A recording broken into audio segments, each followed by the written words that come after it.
Prairie Bend. Written and produced by Alicia Reed. Episode 5. Morning in Prairie Bend arrived quietly, as if the town itself were unsure what came next. Danielle woke before sunrise, the weight of the previous day still pressing against her chest. The meeting at the community hall had gone better than anyone expected. Families signed into the land trust. Old fear had cracked just enough to let hope in. But victory felt uneasy. Change never came without consequence. She moved quietly through Aunt Denise's kitchen, pouring coffee while the house slept. Papers from the meeting lay stacked neatly on the table. Names, parcel numbers, promises. For the first time since returning home, Danielle understood the scale of what her grandmother had protected. Parcel 17 was not just land, it was leverage. Outside, a truck engine rumbled faintly down the road. Danielle glanced through the window, but by the time she reached the porch, it was gone. Probably nothing. Still, a chill crawled along her arms.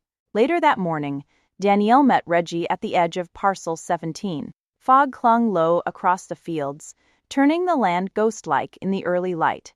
Reggie leaned against his truck, hands stuffed in his pockets. "You look like you did not sleep," he said. Danielle laughed softly. "Sleep feels optional these days." They stood side by side, staring across the acreage. Reggie kicked at the dirt. Town council's been meeting quietly. Something about a highway expansion. Danielle turned to him. "A highway? Supposed to connect through here next year. Cuts travel time to Waco almost in half." Her stomach tightened. "Which means," Danielle said slowly, "land values are about to explode." Reggie nodded. "And developers need this land before anyone else figures it out." The pieces snapped together with uncomfortable clarity. Grandma had not just been stubborn. She had been in the way. At Henderson and Lowe, Albert Lowe confirmed what Danielle already feared. Maps and survey lines covered his desk.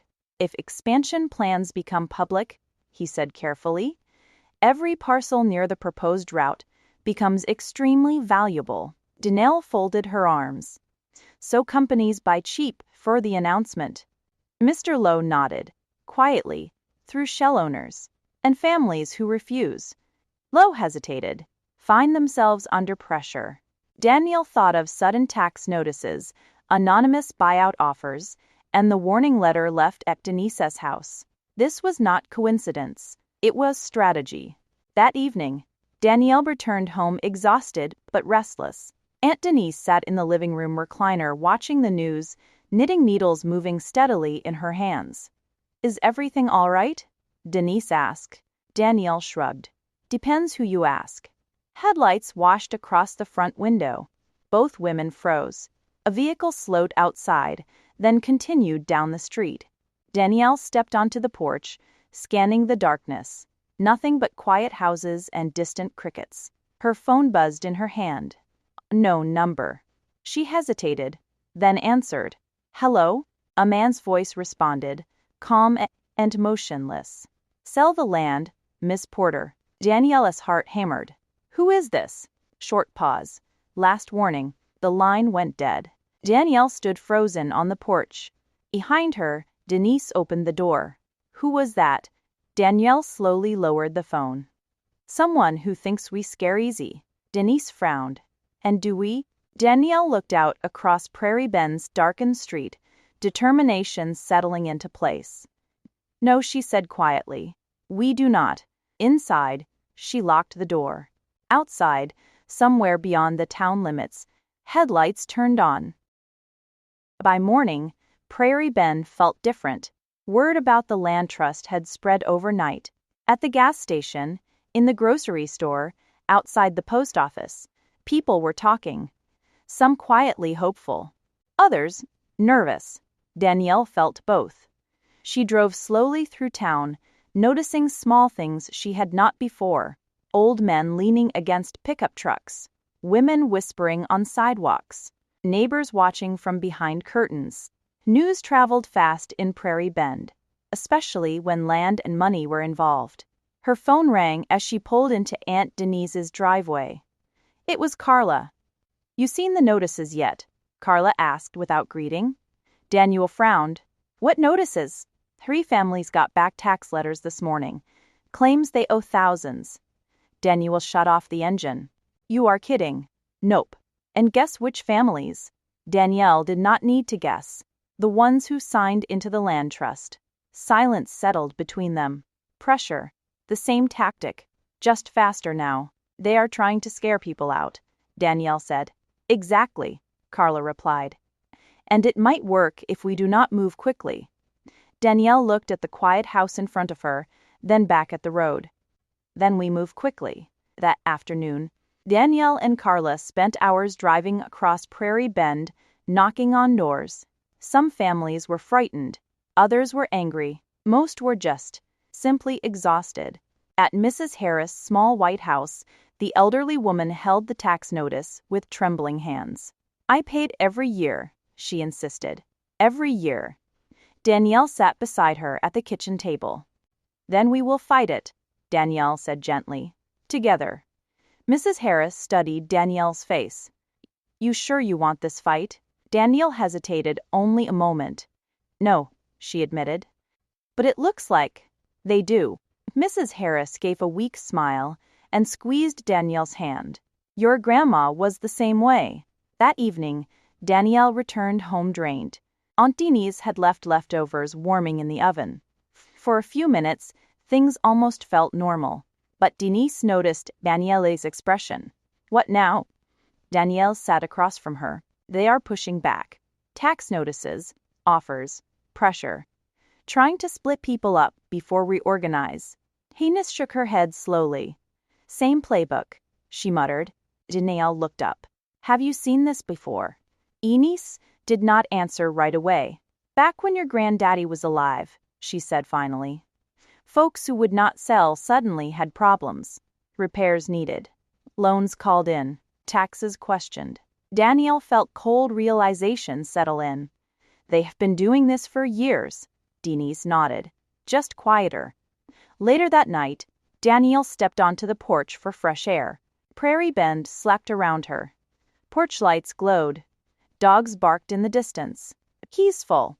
Almost. Down the road, headlights appeared, slowing as they passed the house. Too slow. Danielle's stomach tightened. The vehicle continued, disappearing into the darkness. A message followed seconds later on her phone. Unknown number again. Single line. You are making this harder than it needs to be. Danielle stared at the screen, anger rising where fear had lived the night before. Inside, Denise called out, Is everything okay?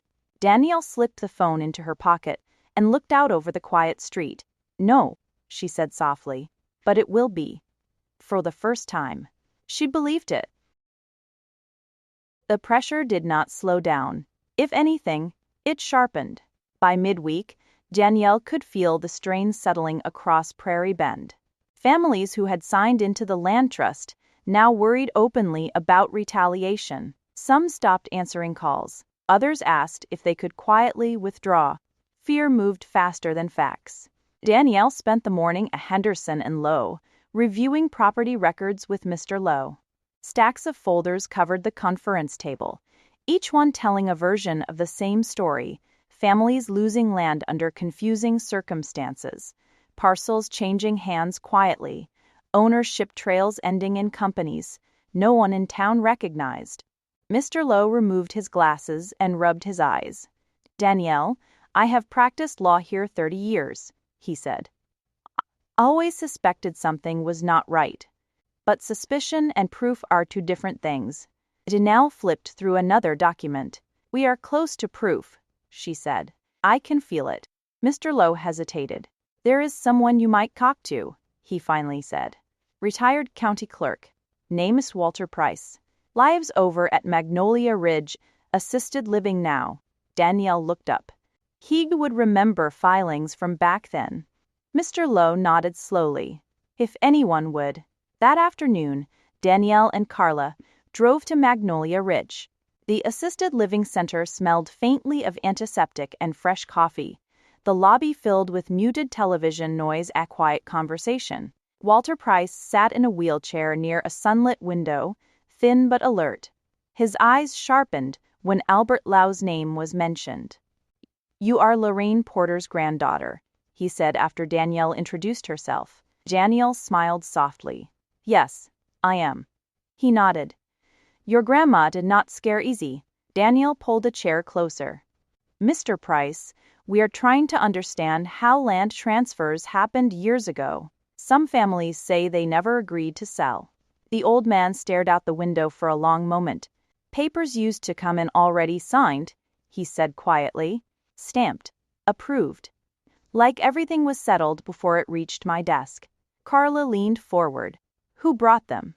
Walter frowned, digging through memory. "A woman," he finally said. "Always polite, always smiling, dressed sharp. Said she was helping investors develop the town." Daniela's heart beat faster. "Do you remember her name?" Walter blinked slowly. "Caldwell," he said. "Mrs. Caldwell." Silence filled the room. Carla's eyes met Danielle's. Outside, the afternoon sun suddenly felt colder. Back at Aunt Denise's house that evening, Danielle sat at the kitchen table while Denise chopped vegetables for supper. Danielle told her everything. Denise stopped cutting, knife suspended midair. "Mrs. Caldwell?" she repeated. Danielle nodded. Denise set the knife down carefully and leaned against the counter. "This woman's been in everybody's business for decades," Denise muttered. "Always knew who was selling, who was behind on payments." Danielle studied her aunt's face. "What really happened with Grandpa and that land?" Denise went quiet. The clock ticked loudly on the wall. Finally, she sighed. "Your grandfather refused to sell to developers," she said. "Said land was family. Said once you lose it, you do not get it back." Danielle swallowed. "And then the fire happened." Denise nodded slowly, pain flickering across her face. "House burned. Insurance barely covered rebuilding. Medical bills piled up. After that, folks stopped fighting so hard." Daniela's chest tightened. "So pressure worked." Denise looked at her niece, eyes heavy with memory. Pressure always works, eventually. Later that night, Danielle lay awake, staring at the ceiling. Ursel 17. Grandma refusing to sell. A fire. Mrs. Caldwell quietly moving paperwork. Developers circling land before highway expansion. A pattern decades in the making. Her phone buzzed on the nightstand. A message from Carla. Prairie Horizons Development. Same company name shows up again in records. Danielle sat upright. Prairie Horizons. The same name appearing again and again around disputed parcels. This was not random. This was organized. She stared into the darkness, realization settling heavily over her. This fight did not start with her, and whoever built it never expected anyone to look backward. Danielle swung her feet onto the floor. Tomorrow, she would start asking different questions, and she had a feeling Prairie Bend was not ready for the answers. Danielle woke with a decision already made. The night's revelations refused to leave her mind. Prairie Horizons, quiet land transfers, pressure campaigns stretching back decades, and Mrs. Caldwell standing calmly in the middle of it all. Parcel 17 was not an isolated fight. It was part of something much larger. By mid-morning, Danielle was back at Henderson and Lowe with Carla and Mr. Lowe. Maps and documents spread across the conference table. Mr. Lowe traced property lines with his finger. "Look here," he said. "Parcel 17 sits right in the middle of several acquisitions tied to Prairie Horizons." Carla nodded. "And every surrounding parcel changed ownership within a 10-year window." Danielle crossed her arms. "Meaning whoever owns those parcels controls the entire stretch." Mr. Lowe looked up. "Exactly." Silence followed. Danielle exhaled slowly. "Then we make it harder for them." Carla frowned. "How?" Danielle's answer came without hesitation. "We expand the land trust. Bring in every family we can. Surround parcel 17 with protected property." Mr. Lowe leaned back, impressed despite himself. "Turn their strategy against them." Danielle nodded. "They boxed families in. Now we box them out." That afternoon, Flyers went up across Prairie Bend, announcing a second community meeting. Calls were made. Doors knocked on. Word spread quickly. Some residents hesitated. Others were ready. By evening, Prairie Bend Community Hall filled again. More people than before. Folding chairs scraped across the floor as neighbors squeezed in. Danielle stood before them, nerves steadying as she spoke. "Last week, we protected one piece of land," she began. "Tonight, we protect each other." Murmurs of agreement rippled through the crowd. Mr. Lowe explained the trust structure. Carla walked families through paperwork. Questions turned into conversations, conversations into signatures. Hope moved through the room, but not everyone welcomed it. Across the street, parked beneath a dark oak tree, the same black SUV sat with its lights off. Inside, a man watched the community hall doors. He lifted his phone. "They are organizing faster than expected," he said calmly. After a brief pause, he added, "Yes, she is leading it." He ended the call and remained still, eyes fixed on the growing crowd inside. In the hall foyer, Danielle stepped aside with Carla, both women catching their breath. Carla shook her head in disbelief. "You realize this town has not pulled together like this in years." Danielle smiled faintly. People just needed someone to remind them what they were losing. Carla studied her. "You are not backing down, are you?" Danielle thought of her grandmother, of fires and threats and quiet intimidation. "No," she said softly. "I think I just figured out why I came back." Outside, the SUV engine started. Danielle did not see it pull away.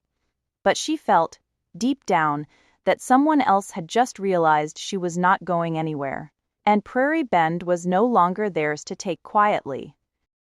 The morning after the second meeting at the community hall, Prairie Bend felt charged. Not loud, not celebratory, just aware.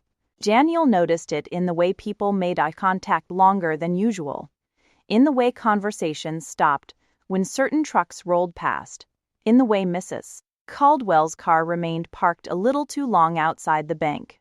Word had traveled beyond town limits, and someone did not like what they were hearing. Danielle was halfway through her coffee when her phone rang. Unknown number. She considered letting it go to voicemail. Instead, she answered. Danielle Porter.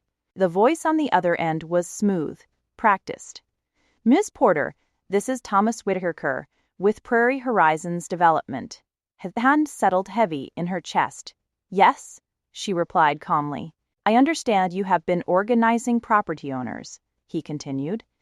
"I would prefer we speak directly rather than through rumor." Danielle walked slowly to the kitchen window, looking out over the quiet street. "And what would we speak about?" "A mutually beneficial arrangement," Whitaker said. "Your parcel is positioned in a way that could complicate future infrastructure planning." "There it is," Danielle murmured. "I beg your pardon." "You finally said it out loud?" A brief pause. Whitaker's tone sharpened slightly. "Miss Porter, development is inevitable. We are offering you an opportunity to benefit instead of obstruct." Danielle's grip tightened on the phone. "I am not obstructing anything," she said evenly. "I am protecting what is mine. You may find that protection becomes expensive." The line went quiet for a breath too long. Then he added, almost politely, "Think about it." The call ended. Danielle stared at the blank screen. They had stepped out from behind the curtain. Later that afternoon, Danielle met Reggie at parcel 17. He could tell from her face something had shifted. "Who was it?" he asked. "Prairie Horizons," she replied. "Direct this time." Reggie let out a low whistle. "So they are done pretending?" Danielle nodded. "They think this is about money." Reggie studied the land stretching out before them, sunlight warming the tall grass. "And it is not," Danielle shook her head. "It is about control." She turned to face him.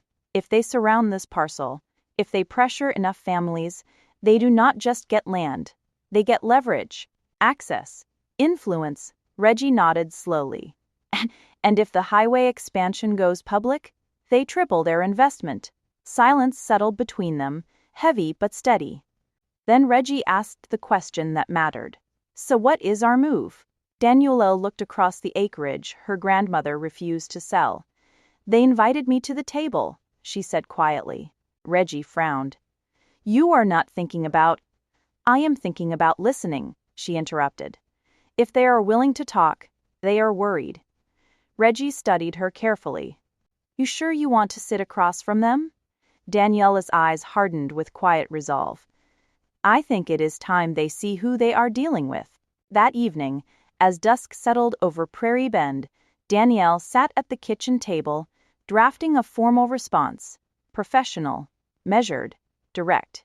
She agreed to meet, not to negotiate, but to understand the other side of the table.